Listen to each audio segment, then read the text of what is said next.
Hello, everyone, and welcome to this FaceTime series with Fireside and Dr. Gerry Samson. I'm Allison Farrell. I am our Director of Marketing, and I'm so glad that you've taken the time to either join us live today or that you are watching this recording. We are going to get started in just a second. I'll turn it over to Dr. Gerry, but for anyone who's new here, I wanted to quickly go over what Fireside is if you are not familiar. Or if you haven't heard in a while, we've updated some things and we are constantly adding new offerings and new value to our members. We are a membership-based organization specifically for pediatric dentists. And what we like to say and have found is true is that our members are the most profitable pediatric dentists. And how we do that is we offer cost savings that's delivered through group purchasing on clinical supplies, which I'll share a little bit more about in just a second. Then we are also launching a point of care advertising network that helps you engage your patients right from the waiting room and helps you increase your revenue. And then we are so excited to bring an AI-powered supply purchasing solution to our pediatric dental offices that is going to really revolutionize how you purchase supplies and how you utilize those savings. So more to come on all of that, but quickly, the how it works, you get the purchasing tools and the AI tool, you get the digital engagement within your office, you get content like this. But really looking at, Fireside versus the market, what we found is we are, almost, so at some points almost 40% lower than the market average in terms of, glove supplies. Things like composite, Simply Shade, the Fuji cement, we're seeing even, almost 30% lower. So the savings really are material when it comes to what, we see the market averages and what people are typically spending versus the purchasing, the negotiations we've been able to secure through group purchasing. So it really does add up. And we are extremely excited to announce a partnership with Crest and Oral-B. And even just looking at, a couple of months of savings, what we found is that one of our dentists was spending about $1,700 a month with Crest on the bundles, the toothbrushes, the paste, the floss, and then what he was able to get with Fireside was about $300 different. And so if you look at the Fireside membership is $300. Oh, let's go back. That he's netting out a positive ROI with his additional savings. So if you couple the clinical supply savings on gloves and the cement and the composite with his Crest savings, he was actually in just a few months revenue, or he was ROI positive on his Fireside membership. So that's just one of the benefits. As I mentioned, we've got the point of care digital advertising solution we're launching in different markets. We'll have the AI tool soon to be launching in market. But ultimately, the savings, what we found is that our members they save more than they spend on the membership. So if you'd like to learn more, we are happy to show you. Our Director of Sales, Matt Kinback, is actively scheduling demos with pediatric dental offices every single day. So we are super excited about the offering, but at this time, I am very excited to turn it over to Dr. Gerry Samson, who will introduce our guest for today, Michael Schwartz. Thank you. So just to underscore what Fireside is, it's pediatric dentistry only. It's the only group of its type that I'm aware of. By the way, I don't own any part of Fireside. Now, Michael Schwartz. Michael and I have been friends for at least a decade, I think, probably longer than that. And we met through the business of pediatric dentistry and orthodontics. Michael is a 2004 University of Chicago Booth School of Business MBA, and his focus is on strategy, finance, marketing, entrepreneurship concentration, and in his 1992 achievement as Bachelor of Science, Business Administration in Kansas. Our topic for today has to do with associateships, partnerships, solo practice, group practice, and DSOs or dental service organizations, and the options that exist.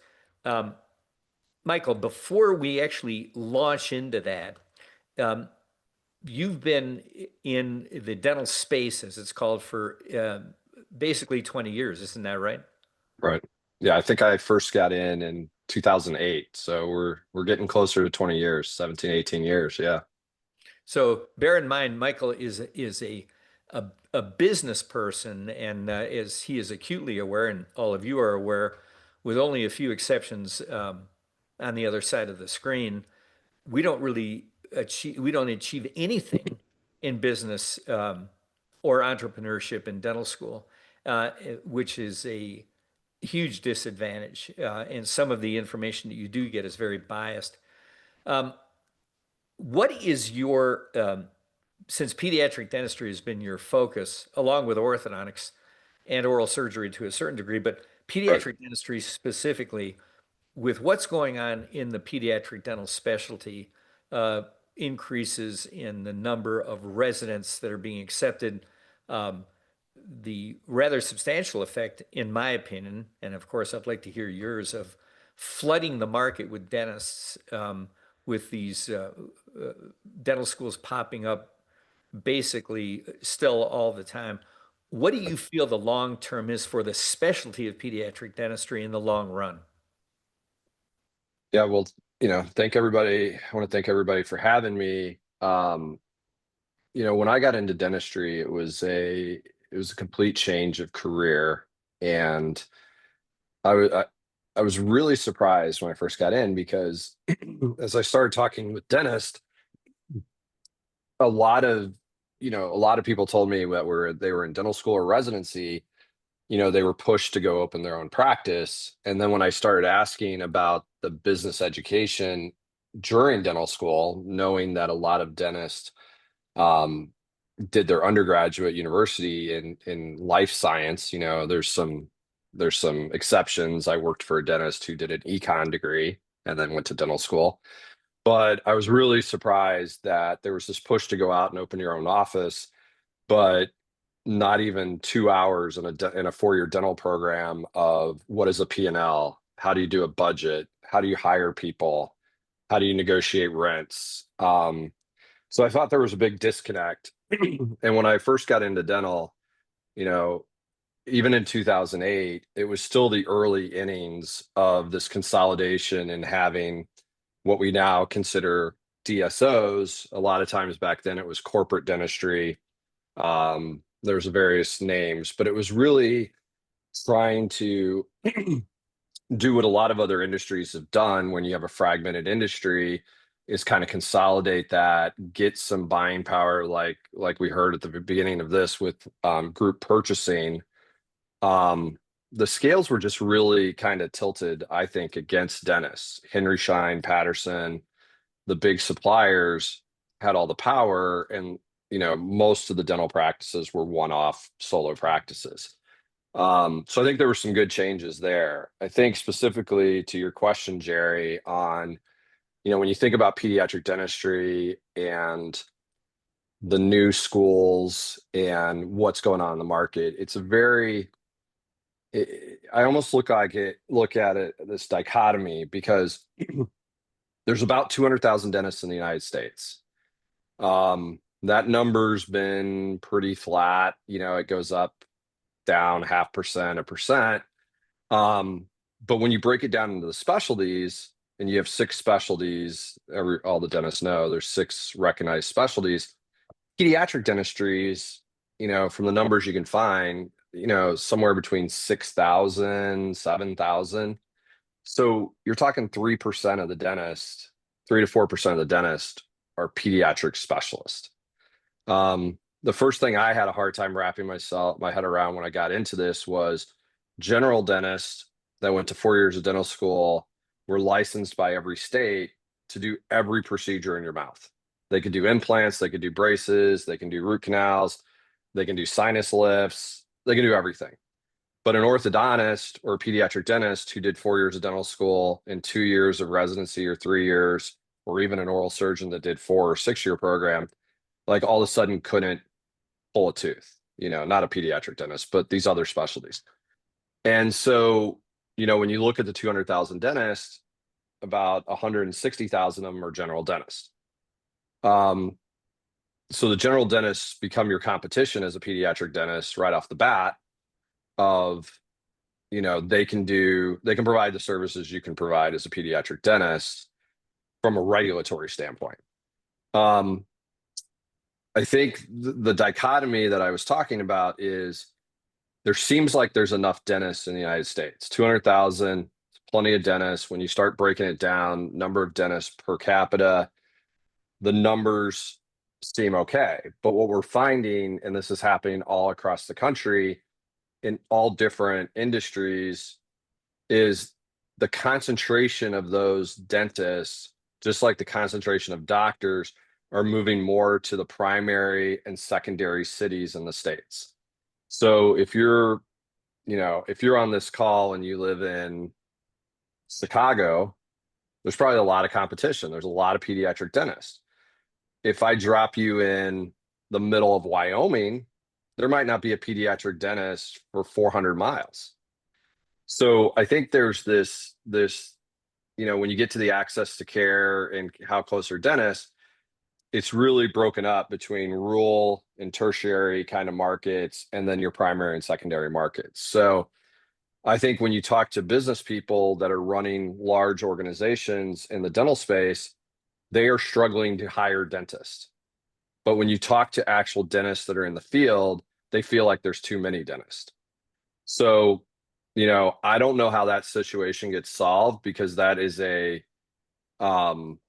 personal preference. I don't think a lot of the younger doctors in medical, the lot of younger dentists that are coming out of school are saying, you know what, I want to go work in, West Central Texas in a town of 40,000 people. They want to be in Nashville. They want to be in Atlanta area. They want to be Chicago, LA, New York, Boston. So unless there's some kind of incentive from, and I don't know who it would be, states or different things, to say, hey, if you go work in West Texas for 5 years, we'll pay your student loan debt. I mean, there has to be an incentive, because right now the personal preference of the vast majority of healthcare providers is to not go live in a rural area unless they're from that area. So I think you're going to continue to see, and this is a long answer, but I think you're going to continue to see more and more dentists educated, pushed through the system, because in a lot of areas of the country, there feels like there's a shortage. And when they hear that from their constituents in the legislatures or the different regulatory bodies in the state, their response is going to be, well, we need more grads. And then it becomes this push-pull, because the lobbyist organizations that are representing the existing dentists out there are going to push back, because this has happened in many industries. As an individual running your own business, you want less competition, right? Because you can get more business, charge higher prices, things like that. But, it gets really tough if you don't live close to some of those places where there's a million dentists. So it seems that that's been going on for as long as I can remember. And one of the solutions that doesn't seem to work is this loan forgiveness or some sort of incentive, because as soon as the person who has moved to an outlying area reaches that incentive goal, they don't want to stay there. They want to leave. So right. let me, in this question of the future of pediatric dentistry, what has gone on, and you know this better than anybody, Yeah. is the idea of having multiple offices in obviously multiple locations, and a rather large team concept. That's true whether it's a DSO, a private practice. What's your take on that as far as competing with that idea versus joining that idea? Yeah. And, this is interesting, because as Gerry mentioned, I've been doing this for almost 18 years. My thought process has has swung back and forth a little bit over the time, and it's currently on a trajectory of not joining a DSO, which I know is going to sound really weird because I've done 3 DSOs.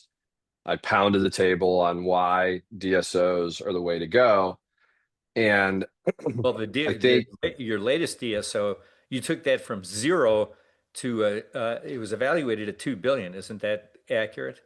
yeah, when I joined, I wasn't a founder. They had started it a year and a half before, but when I joined, there was 2 offices, and when I left in a few years ago, we had 251 offices. So now you So, swung the other way, and you're not a big fan of this. Why is that? well, and I'm not going to say I've swung the pendulum all the way. Like, Okay. I'm just working my way back. I'm probably in the middle right now. Here's what I think's going on. And, some of this is happening in a lot of industries. Some are specific to, what we're talking about today. But I think, I think to peel back the onion is, if you're a dentist and you're coming out of school, coming out of residency as a pediatric dentist, or you're already in a practice as an associate, or you own your own practice, right? There's decision points with all 3 of those. What do you want to do? Where's the future? And I'm going to, before I was in dentistry, I was in wealth management and another career, but I'm going to pull some things out of those where I think you have to start with the end goal in mind. And for all 3 of those. So as a current owner of a pediatric practice or a partner in a pediatric practice, what are you looking to do? So if are you trying to get a payday, like a big monetary liquidity event? And then why, then that's fine. And why are you wanting to do that? Are you wanting to retire? Do you have other responsibilities, like 4 kids going into college and you need more money? Like, what is driving that? Because that's gonna do your decision. That's gonna lead to the decision you make. If you're looking for, a standard of living, like an ongoing standard of living, like if I can make, what's that number? Everybody needs to have a number. What do you need to make per year?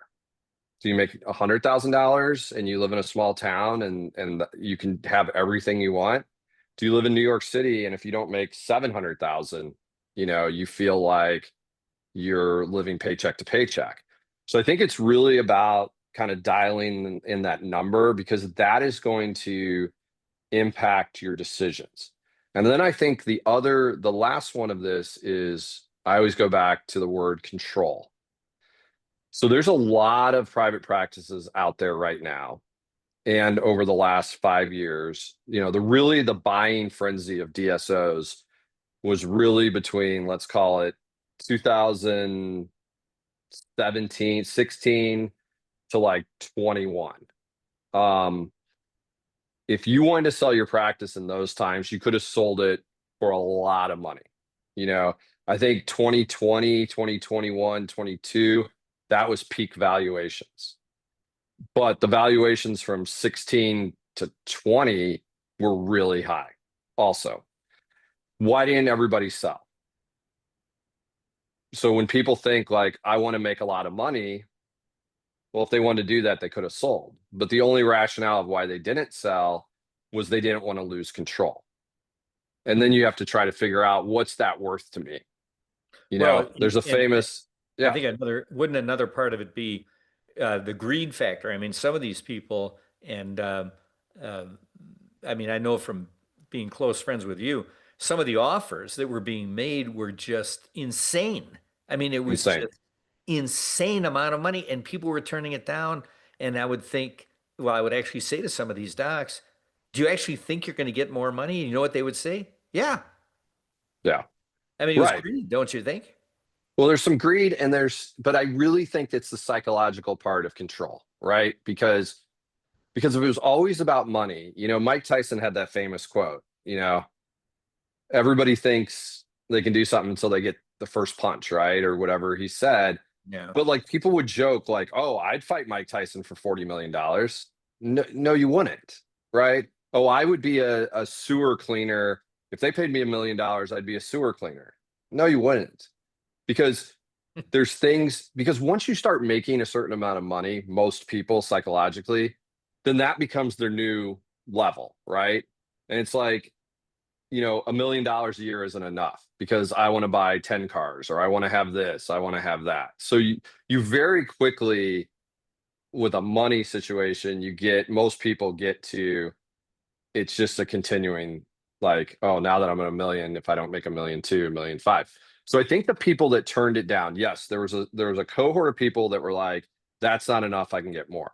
But I think there's a lot of people out there who are like, I don't want to work for anybody. I don't want to take orders. I don't want to have to fit into a box. I don't want to do this. And so, and if you think about, a lot of dentists are, even though you didn't do entrepreneurial classes in school, by nature, you're entrepreneurial. I became, some people became a dentist because they're like, I want to do health and whatever. Some people first got interested in dentistry. It's like, well, wait, I can make good money. I can support a family. I can set my own hours, own my own business.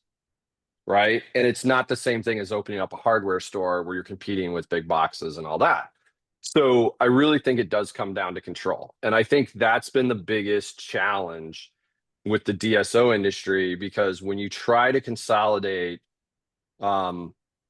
fragmented industry and anything, you have to put in systems, you have to put in structure, you have to start marching to the single drum.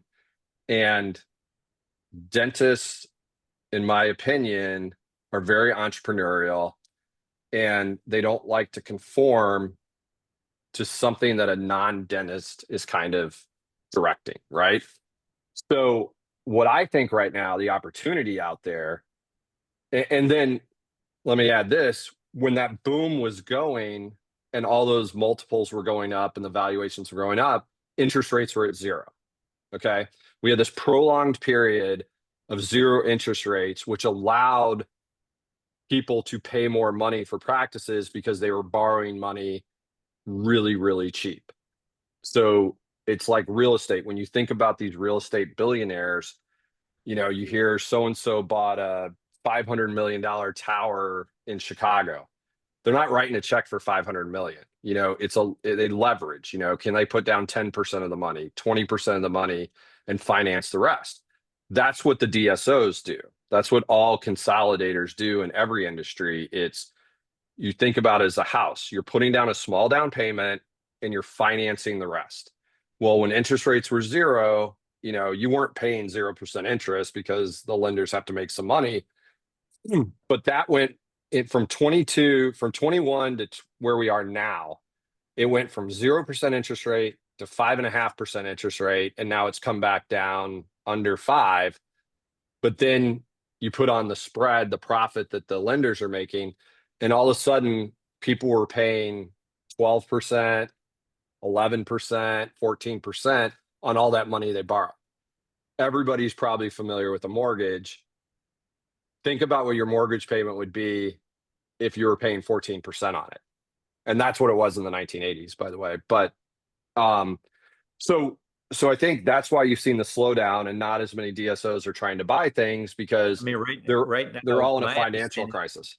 My understanding right now is that the DSO, as far as acquisitions, essentially all of them are frozen. They're not acquiring anything. Is that your understanding as well? Yeah, I mean, there's some activity, but not a lot. Heartland just bought a 20-something location practice group in Florida, but it's pretty slow. So, but going back real quick, just to finish that. So the opportunity, I think, for the pediatric dentist, and when you said multiple locations and things like that, again, I'm going to go to the end. I'm going to go to the end of what you want your outcome. So if you're a pediatric dentist and you want to make $500,000 a year, it's math. Okay. Especially pediatric dentistry is one of the easier math problems to solve. And it's about the number of patients that come through your office a day, because the bulk of the work is going to be preventative. The restorative work is mostly going to be some stainless steel crowns, some fillings, some simple extractions on baby teeth. You're not doing, it's not a general practice where you're like, can I do root canals? Can I do implants, things like that. So it really comes down to being successful is what I call, your capacity yield. You have, and we pretty much work this out. If you take insurance, if you have a mix of insurance, we know a lot of kids are on Medicaid. So if you're taking commercial insurance and some Medicaid and you have some self-pay, you need to get between 30 and 40 patients through your office per day per doctor that's working. Now, you know what? Let me ask you to repeat that because people listening to this, you might want to jot that down from somebody who is, Michael doesn't like me to refer to him as a captain of industry, but he's got a lot of experience. So go ahead and repeat that. Okay. So if you have a traditional pediatric dentist office that is a mix of commercial insurance, some Medicaid, and some self-pay, you need to see between 30 and 40 patients per day per doctor in the practice. So if you have a bigger office that has 2 pediatric dentists working on a day, you need between 60 and 80 patients. Now, most of those are going to be going through your hygiene program, but the balance, depending on your payer mix, an average patient is going to generate $150 to $250 per visit. If you have a heavier Medicaid practice, that number is going to come down. So you might be $120 a patient, but then you're going to need to see, instead of seeing 30, you might need to see 45. What I can tell you is, unless you're a fee-for-service practice, which there's very few, I talked to a zillion pediatric dentists out there over my time. I had one pediatric dental practice at my last DSO that was fee-for-service. They did take Delta, but she was grandfathered into Delta Premier, which almost gets you to fee-for-service.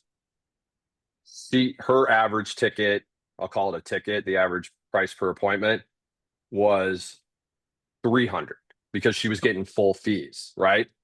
She was also in a suburb of Atlanta in like a top 50 wealthiest county, 5-mile area in the United States. The bulk of people that are in pediatric dentistry, if you're seeing less than 30 patients a day, you're not making a lot of money. You're just not. And that's fine, because if your end goal is, I am doing this like more of an altruistic, and you can make money and be altruistic. So don't confuse those. But there's people that like to work in nonprofits, right? There's people that do Doctors Without Borders. They do mission trips. But if you're running your own business and that's your philosophy, then you might just want to break even and you're just happy. I'm paying my bills and I'm just trying to provide service to the community. But if you're on over to the other end and you're like, I want to make $500,000 and provide service to the community, then you need to decide how you're going to do that. And it's a math question. Okay. Because the thing I loved about pediatric dentistry is it's not about convincing people of treatment plans. The difference between a really good general practice, general dentistry office, really profitable and not really profitable, sometimes comes down to treatment plan acceptance. Do you get more people to accept an implant, an endocore crown versus pull my tooth? I mean, that can be the difference of $3,000 in a procedure. That's interesting because quite a few decades ago, I'm going to say at least 2, it might be 3 decades ago, but I was doing a lot of consulting with 3M, and I was brought into, all I'm going to say is it was a very large dental corporation. It was not Heartland, but it was a biggie. And it was quite interesting to me that they had brought in a psychologist, and the psychologist evaluated, this is not just pediatric dentistry, not just orthodontics, it was everything. They brought in a psychologist to figure out where they were missing the mark, where they were stumbling. And what they found from this very gifted psychologist who I actually met and sat down to talk to. I was really impressed with him. Um, his comment was that the dentists were really good at an initial contact. They were actually quite good at explaining what needed to be done. So you have the initial contact, explaining what needs to be done, but where they just fell apart was on the close. They just blew it. They talked too much and went way past it. So that's what they ended up focusing on with tremendous results. And it makes dentists skin crawl. And I learned this really early on because I started my career in sales, after undergrad. If you use the word, like if you went into a dental office and said, "Hey, I'm here to do sales training," like the response you would get would be like, nobody thinks they're selling anything. ah, But you are. I mean, you're You are. selling a treatment. Now, you're you selling don't have to call it cooperation. selling. You're Right.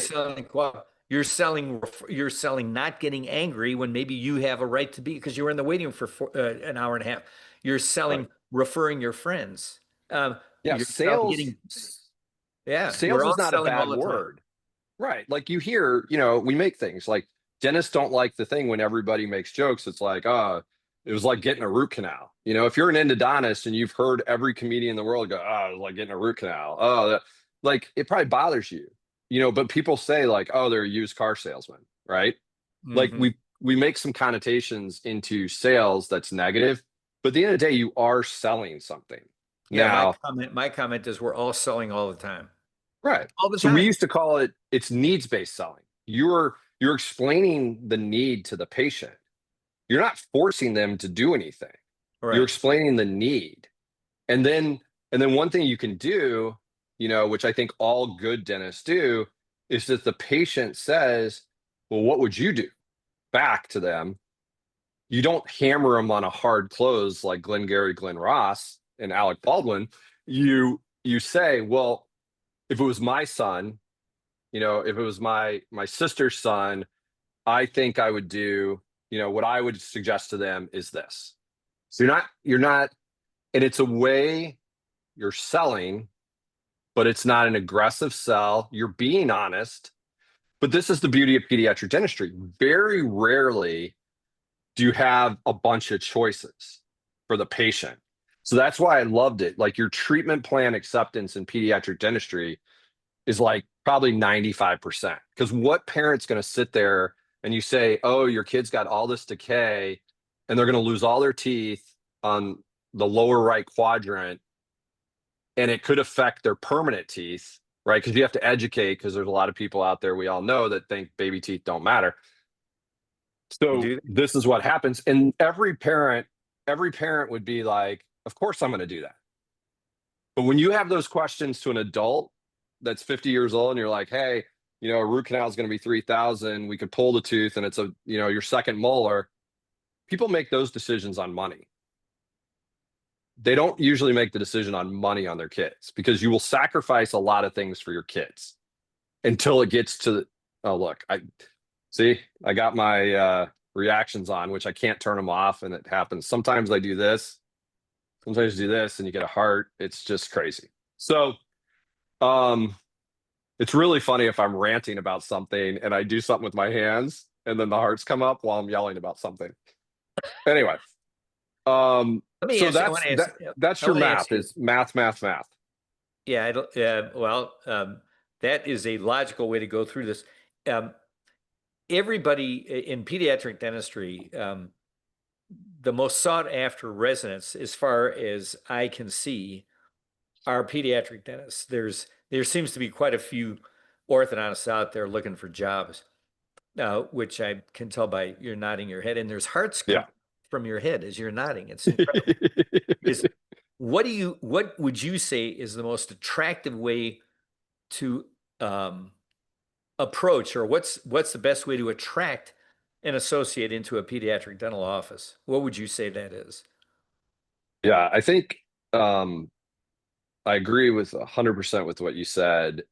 I think the time now, if I was choosing, I think pediatric dentistry has a great opportunity because you're at the top of the funnel, the front of the line, the front of the value chain, whatever you want to describe. You're getting that patient first. Okay. You can directly market to the consumer. You don't now, pediatric dentists do get referrals, obviously, from general dentists, but you don't have to rely on referrals, right? Like endodontists have to reply, they have to really, rely on referrals. Oral surgeons rely a lot on referrals. They can do some direct to consumer. Pediatric dentistry has the opportunity to get that patient at the very beginning of their dental experience, get that family, whatever you want to do, and minimum 12 years if the patients aren't moving, if you do the right thing. So in most businesses, you look at lifetime value of a customer, you look at stickiness of a customer. How do you keep them? Cell phones, they're always worried about customer churn. They're jumping from T-Mobile to this and that. Pediatric dentistry, you have a unique advantage of getting people at the beginning.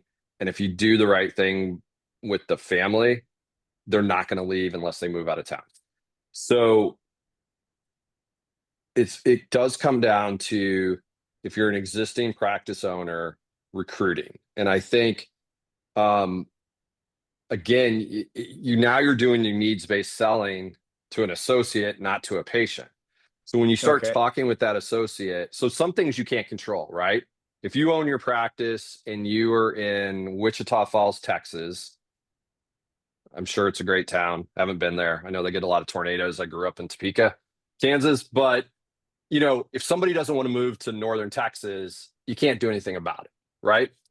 You could try to throw money at the problem, but then it goes back to the beginning of this conversation when Gerry and I were talking, and Gerry mentioned, well, at a certain time, people leave, right? So I think, geography, you work with what you have, but I think you really need to understand from these associates is, what is your end game? Do you want to own a practice?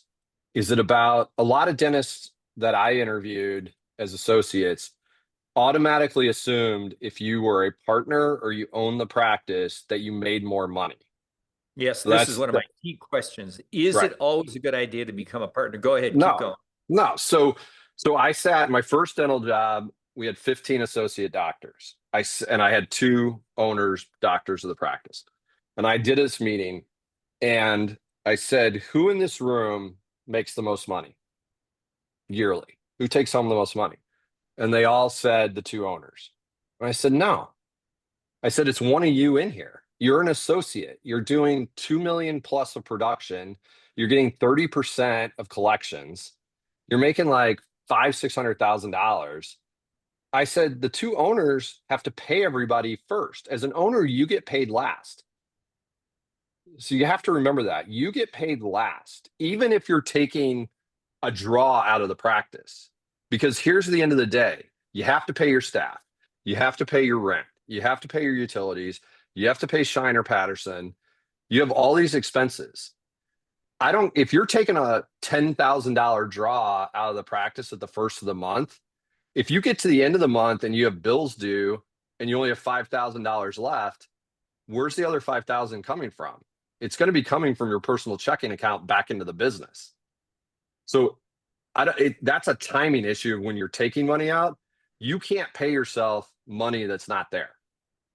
So you get paid last. So if you're expanding, hey, we have a lot of opportunities, so we're going to build a second office. Well, you still got to pay all your staff and your doctors, and you're going to pay your supplies. So until that second practice becomes profitable, you're losing money as the owner.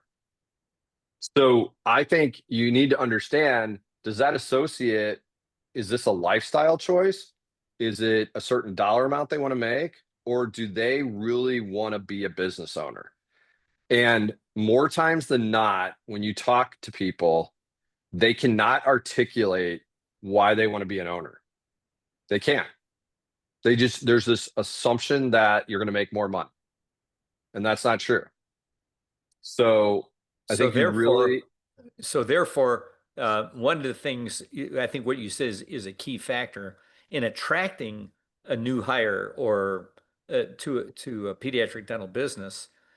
It's critical to know what the new hire's objective is, but isn't it also as critical, if not more critical, for the owners of the practice? Let's say that they're doctors, since that's what we're Right. focused on.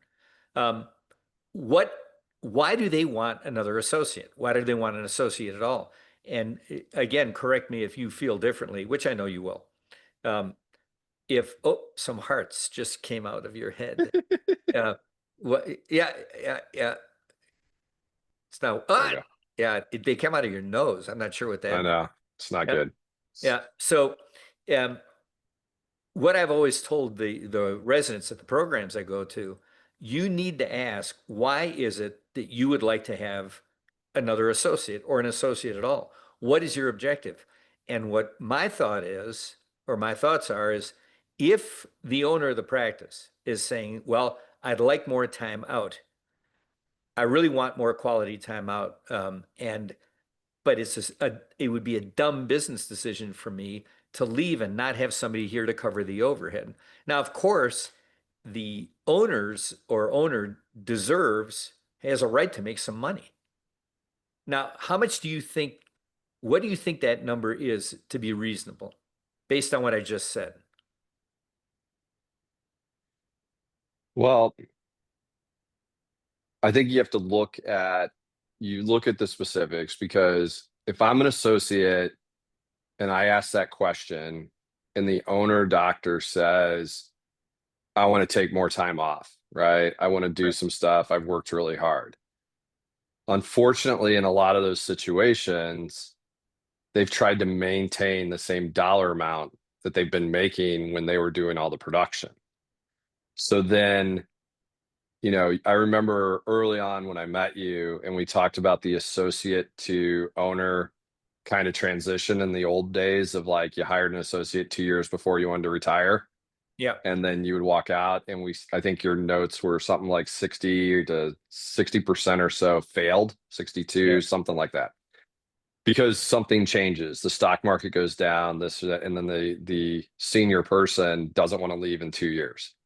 Right. Or they're sucking a lot of money out of the practice, so the associate is becoming a little bit of an indentured servant because they're busting their butt doing all the work, but they're not necessarily getting compensated in the way at the same level they should be for the amount of work. So I think this is a very delicate problem.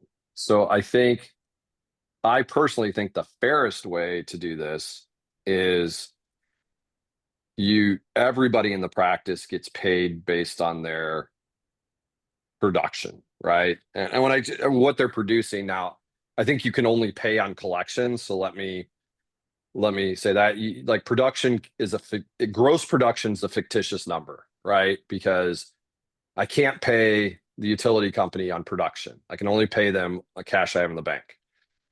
But I think when a senior person, an owner or a partner, is pulling back out of the practice and transitioning potentially to retirement, and they were producing enough to make 250,000 a year, and now they're going to go down in half.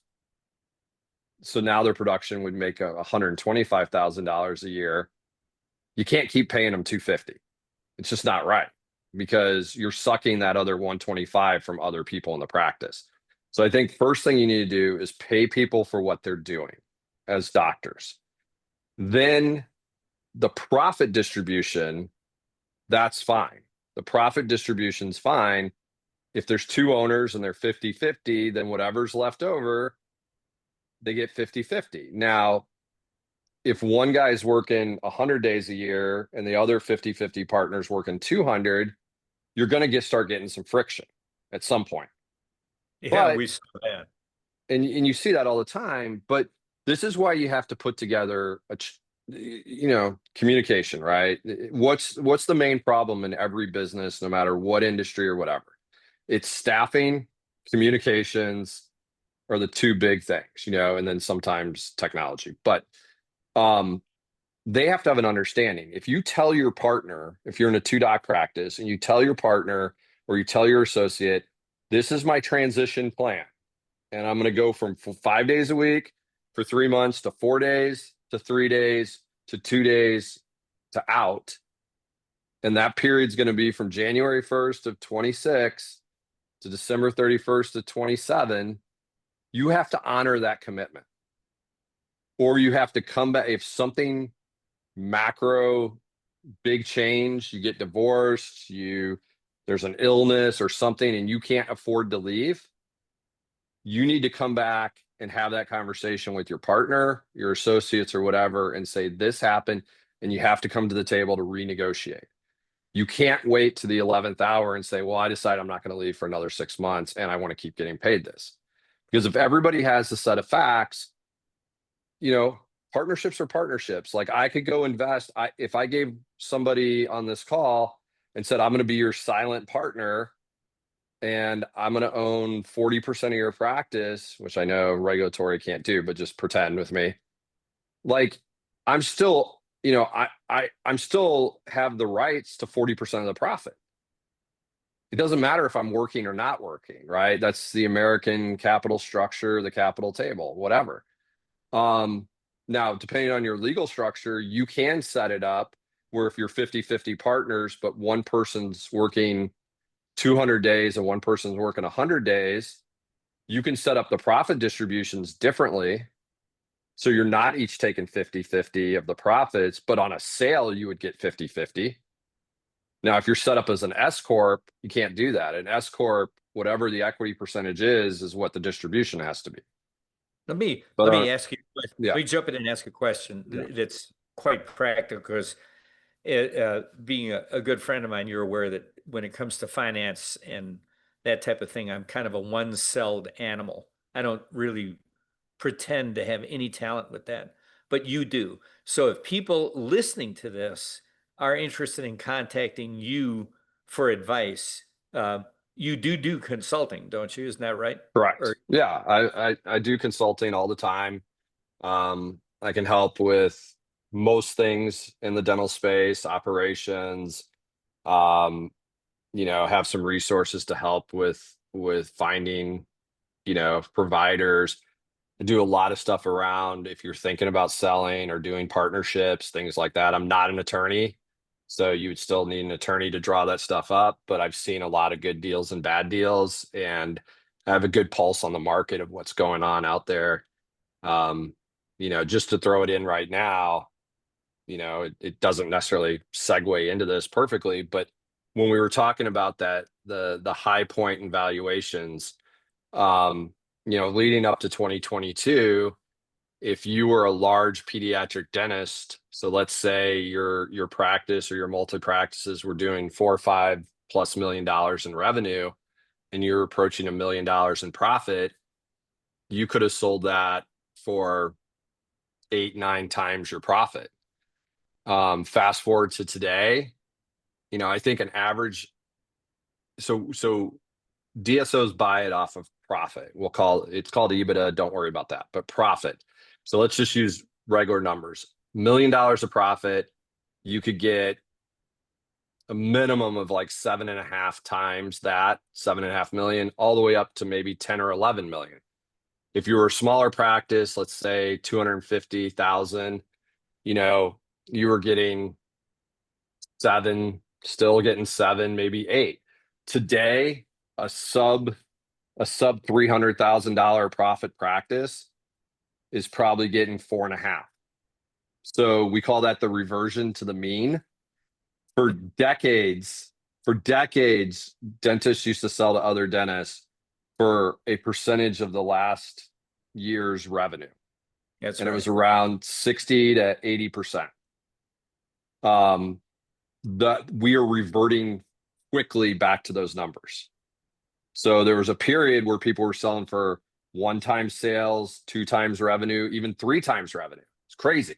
That was the crazy times, the boom time, the bubble. Those are reverting back quickly. So just so you know. But let me throw something in here. You didn't really ask, but I want to get it in before we run out of time. I think the opportunity, going back to what I said on, you've got this unique ability as a pediatric dentist because you're at the front of the line, the top of the funnel, you know, the input, you're at the very beginning of the input of the value chain.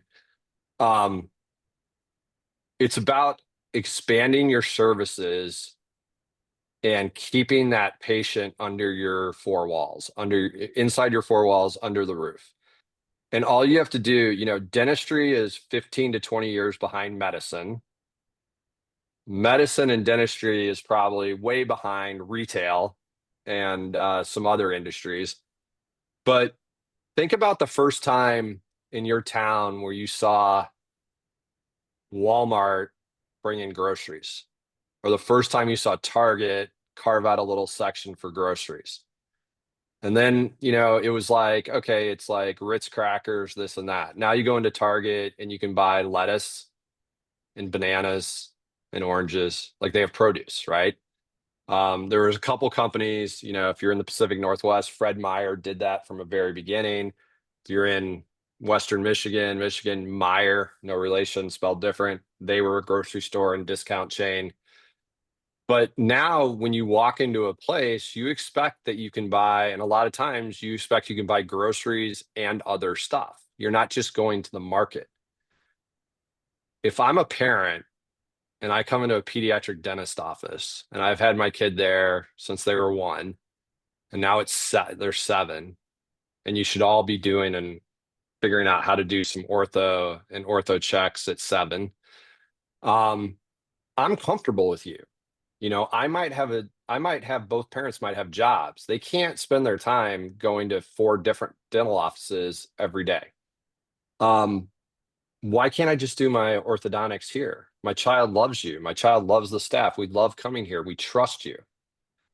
If I'm a pediatric dentist right now and I'm not figuring out how to do ortho inside of my building, you're going to be left in the dust.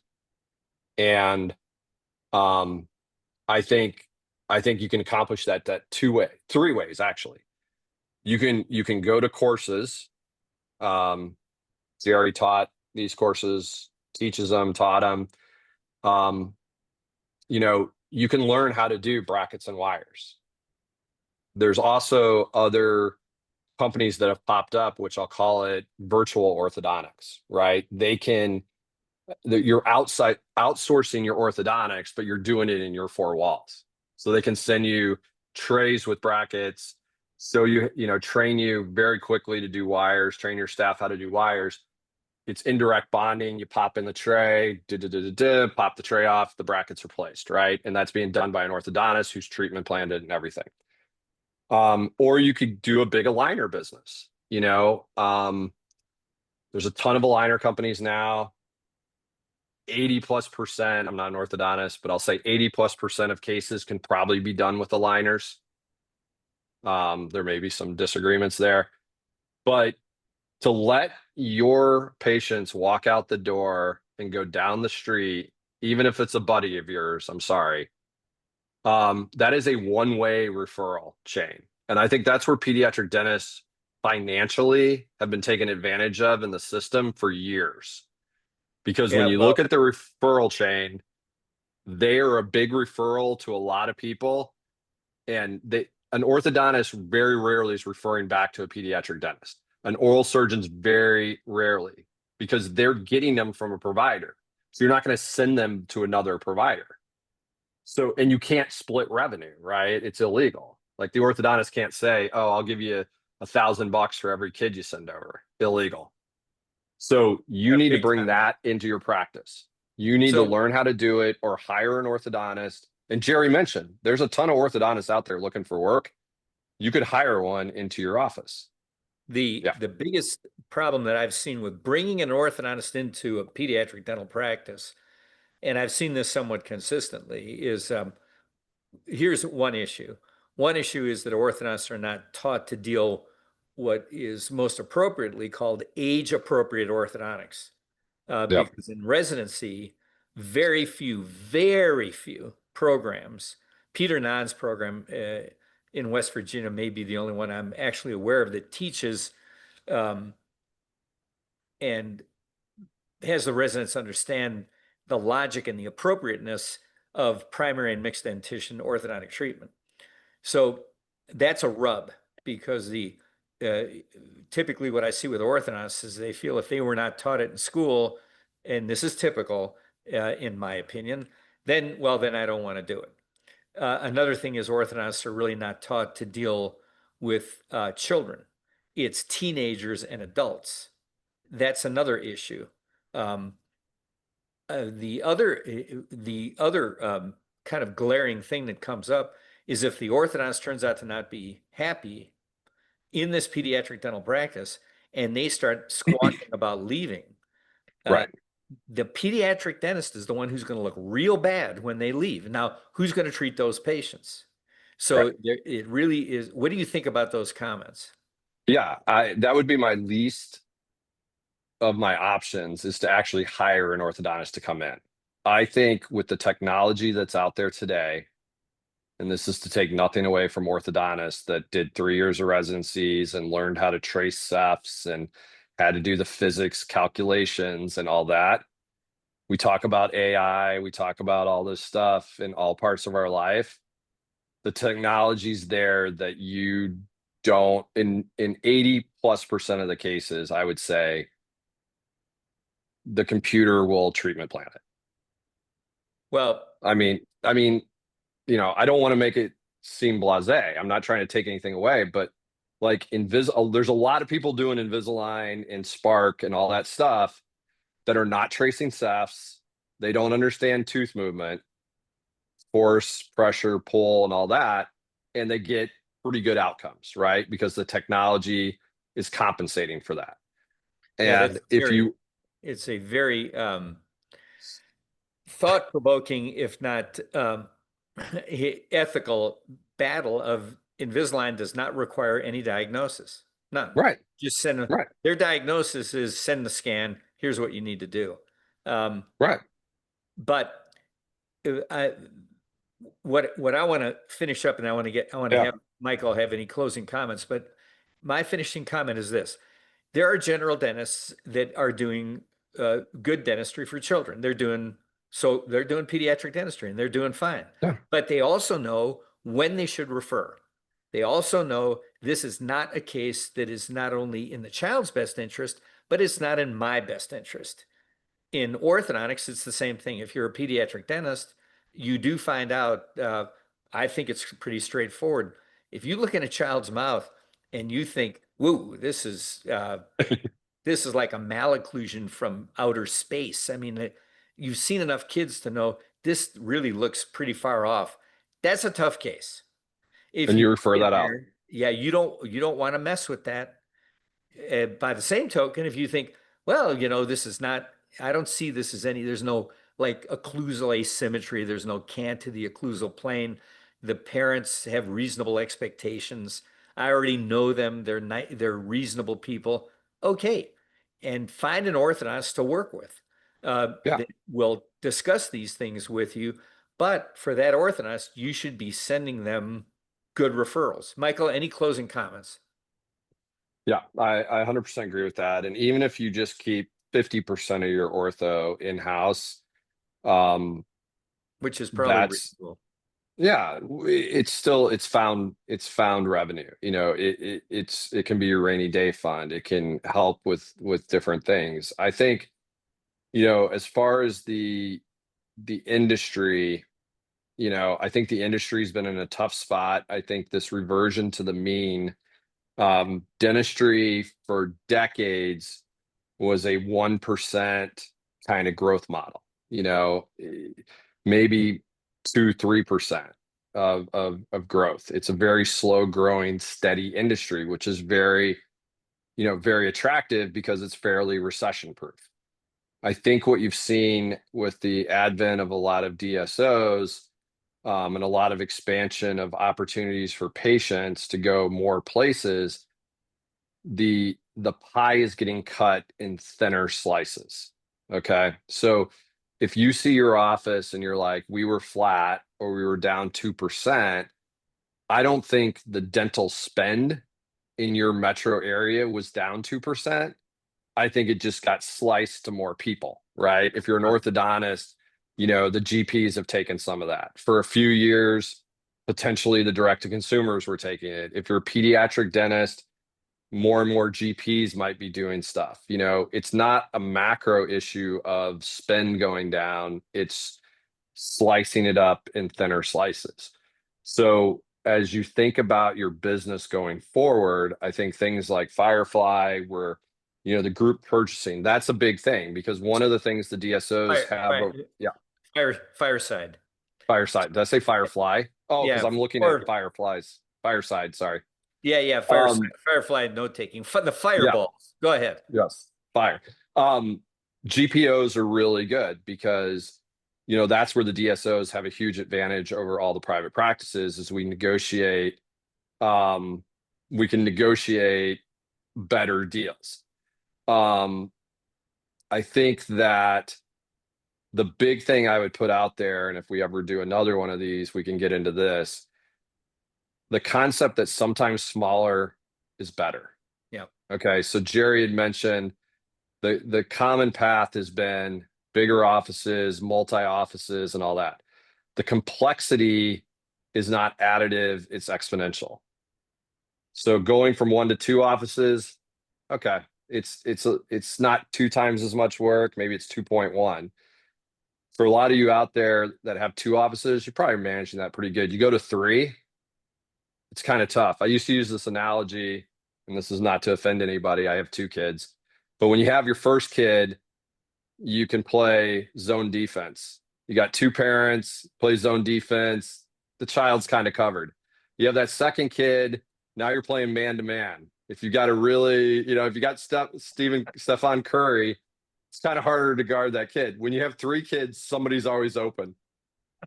Somebody is always open. And I see the same thing in the dental offices. Like, you get to the second one, you're managing it, you can keep your arms around it. You get to that third, and it's the whack-a-mole. Like, there's always something popping up, and you can't be there unless you have 3, 4, 5 partners. And so what I'm worried about in the whole healthcare system, dentistry, traditional medicine, is we are sort of becoming, our society is going towards the trend in healthcare of what I'll call the Walmart model, which was high volume, low price. And what's happening out there is you're creating staff burnout, because you have to see, when I said 30 to 40 patients, if you're taking commercial insurance and they're not giving you fee increases, that 30 to 40 pretty soon is going to be 35 to 40 patients a day. And then it's going to be 40 to 50. And any of you pediatric dentists that have had that, school holiday where everybody books and you somehow saw 70 patients, you can do it once. You can do it 4 times a year. You can't do it every day. You would be burned out. So you start getting staff burnout. When the staff starts getting burned out, they're complaining to the doctors. Then you start getting doctor burnout. When both those groups of people are unhappy, the patient experience goes down. So now you have unhappy patients. Now you've got this circle of death, because now you have patients coming in that are pissed off. They're complaining to the staff, which gets the staff angry, who's going to complain to the doctor. Maybe the patients are complaining to the doctor. But because of taking insurance, because of supply costs, labor's up from 2021, and you probably see this in your own practices, staffing costs are up 25 to 30%. Supply costs are up at least 5%, sometimes more. Equipment cost, if you need new equipment, that stuff's all going up. But the insurance companies aren't raising your reimbursements. So all you're getting is a margin compression. You're just squeezing. So now, instead of making, let's just make up a number, you used to make $10 a patient. Now you're making $5 a patient. And every year your expenses go up and the insurance company doesn't move. Now you're making 4, 3. So how do you get back? If you're making $3 today a patient and you made $12 5 years ago a patient, you've got to see 4 patients for that one. So now you're becoming a high volume practice. When you're a high volume practice, you need a bigger practice, so more rent. You need more staff problems. There's a shortage of hiring. So now you got a bigger problem. You might think about smaller to be more profitable, smaller for a better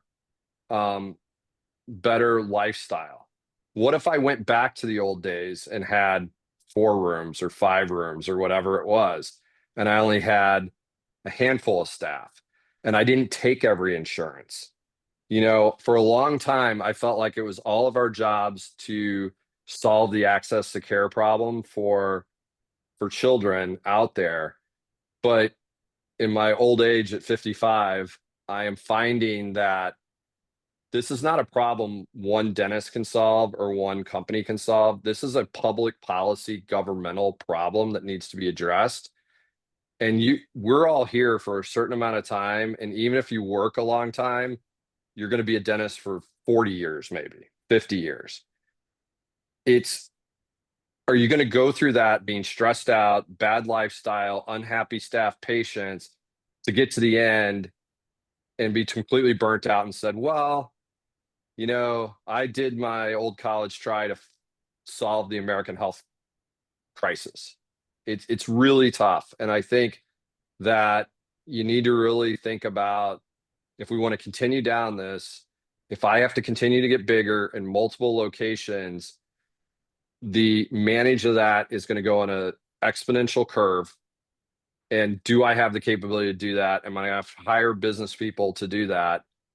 Or do I kind of close the ranks, get to my core patient base, and maybe we take Delta, but we don't take MetLife and we don't take Humana, and we start doing out of network.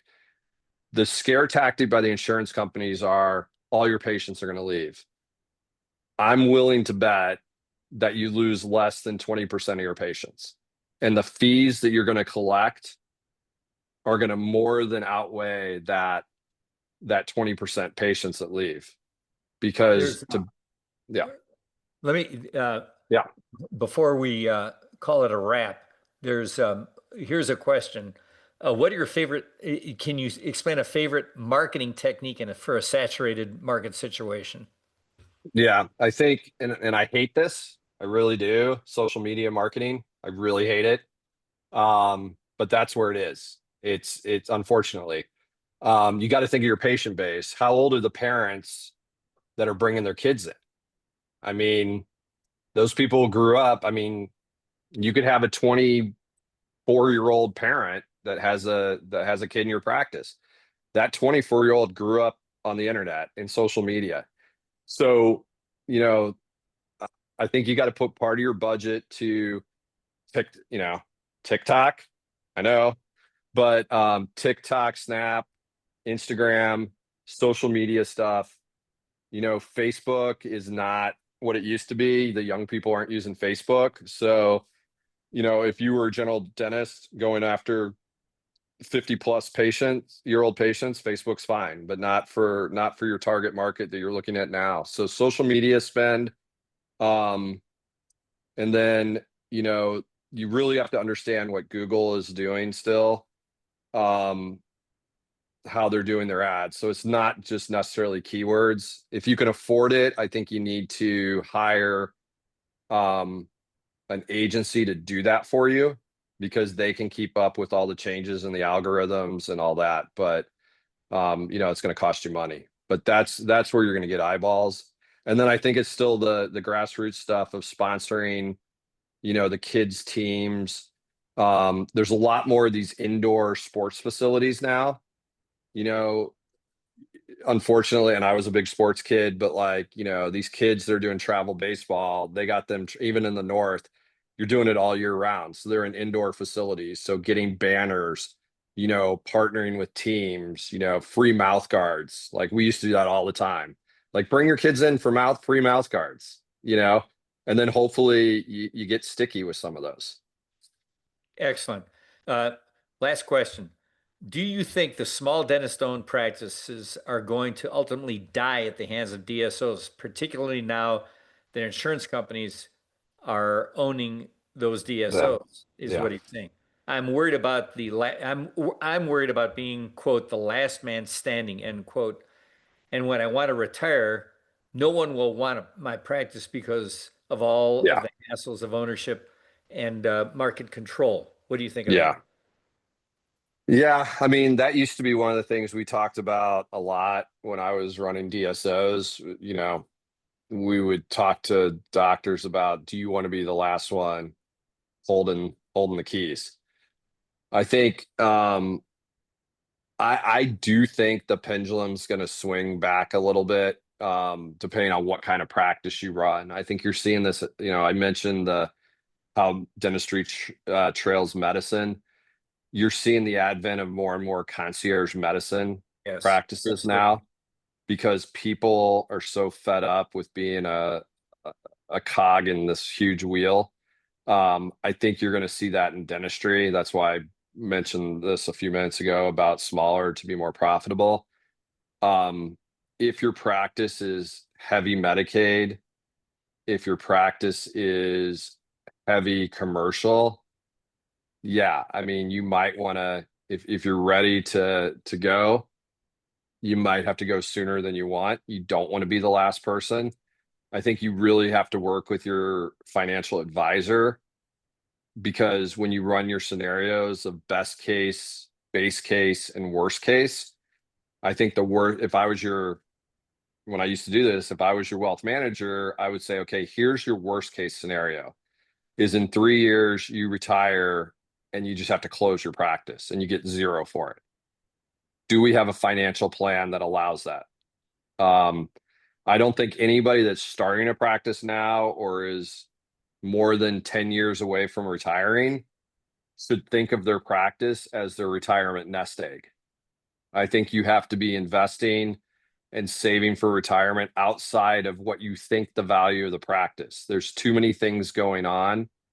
Um, there's too many things going on in the market. The market's moving too fast in these consolidated industries that you can just say, hey, I'll at least get 60% of my sales. No, because I'm not convinced the younger doctors, the younger generation wants to own things. That's I'm right. That's 100%. exactly. I just don't think like if I'm a if I'm a doctor and I can make 250 showing up 4 days a week, and let's just say that people will continue to work 4 days a week. I've talked to many DSO CEOs that have a lot of dentists saying they want to cut down to 3 days a week.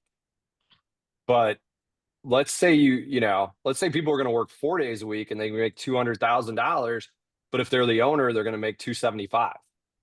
Then a lot of the young kids will say that 75 is not a game changer. I don't want the aggravation of dealing with staff, this and that. I just want to come in and make money.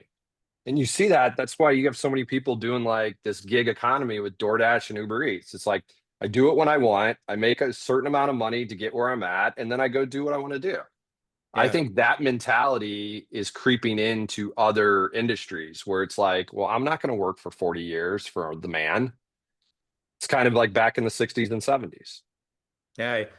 I could not agree more because still having all these university appointments, I hear a lot of what you're saying. Allison, do you would you like to have any concluding remarks? This was fantastic. Michael, thank you so much. You're welcome. I had people that were sending text messages during it saying this is so fantastic. We might even see if we can make it a series of some sorts. Uh-oh. Looking into Uh-huh. that. Well, No, I'd be Um, happy to. I think there's a lot of stuff we can dive into, and I think there's a lot of opportunities. Even when I talk about some of these things, there's a lot of opportunities. I just think you got to think differently. I think it's a different. Everybody uses that word paradigm shift. There's some stuff going on, and I think this swing towards DSOs is starting to swing back a little bit, and I think there's going to be some excellent opportunities in private practice. well, coming from someone with your, I say this genuinely, remarkable experience on all sides. That's a pretty good crystal ball. And one of the things we could think about, Allison, is for Fireside members only. I know that you're probably going to put this on the YouTube where others can see it, but for Fireside members only, it would be uh, something I think that a lot of folks would find very attractive to have a live session with Michael where people can ask questions and have discussions, with, 15, 20, or you could make that decision. Yeah. I think that would be extremely interesting. yes, absolutely. We will definitely keep everyone posted as we look into that.